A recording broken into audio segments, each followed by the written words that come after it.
जी अस्सलाम वालेकुम देखने वालों को सर खुश वीडियो चेक आमदीद करें। ताहा एंड को की तरफ से।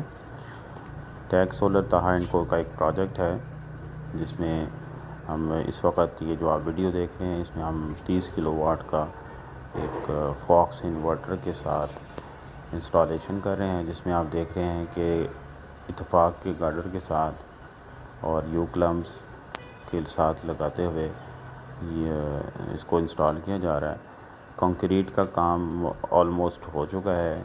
इसमें 1 फुट डाउन कंक्रीट है और ऊपर भी तकरीबन बाहर भी 1.5 फुट तक, और इसका डाया भी तकरीबन 1.5 फुट का कंक्रीट का किया गया है।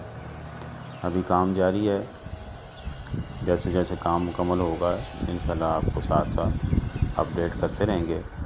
कुछ